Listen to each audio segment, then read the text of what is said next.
Alamin ang latest weather update ngayon dito sa Sir Aris Official Weather News Today. Ngayon, meron tayong low pressure area dito sa labas ng ating Philippine Area of Responsibility. Ito'y huling namataan sa line 430 kilometers northwest ng Pag-asa Island.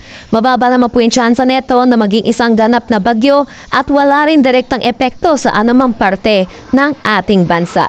Samantala, meron tayong tatlong weather system na nakaka-apekto dito sa ating bansa.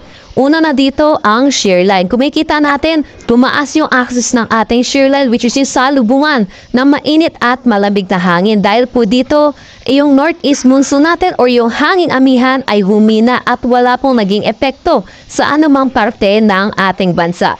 Sa ngayon, itong shear line po natin ay nakaka-apekto dito sa may extreme northern Luzon. Samantala, meron din tayong Intertropical Convergence Zone or ITCZ na nakaka-apekto dito sa main Mindanao.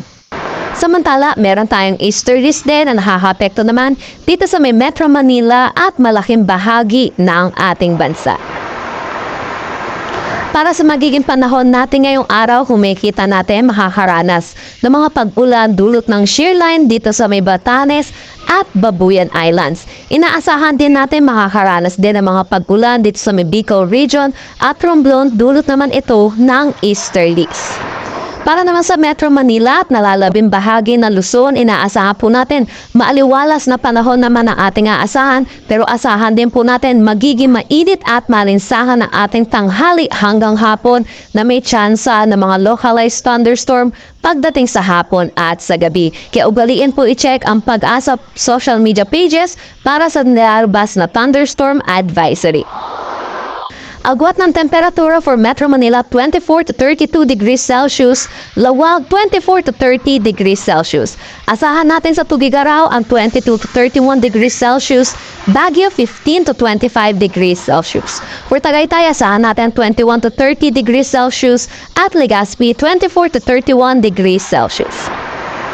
Kumikita po natin yung kabuuan po ng Visayas po natin ay makakaranas sila ngayong araw na maulap na papawiri na may mga kalat-kalat na pag-ulan dulot ito ng easterlies.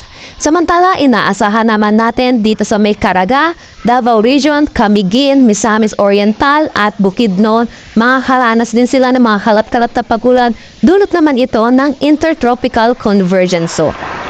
Para naman dito sa Palawan at nalalabing bahagi ng Mindanao, asahan naman po natin makakaranas tayo ng maaliwalas na panahon pero mataas ang tsansa ng mga localized thunderstorm pagdating sa hapon at sa gabi.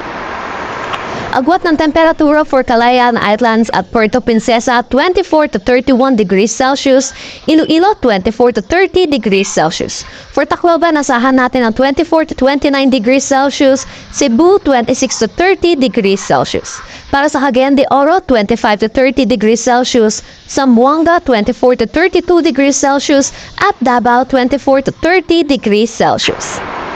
Meron tayong tinaas na gale warning dito sa may Batanes. Kaya inaasahan po natin ang 2.8 to 4.5 meters po na alon. Pinapaalalahanan po natin ang mga kababayan po natin, lalo na po yung may mga sasakyang maliit pandagat na delikado po pumalampulaot para dito po sa coastal waters ng Batanes. Ang sunrise mamaya ay 6:21 AM at ang sunset mamaya ay 6 PM.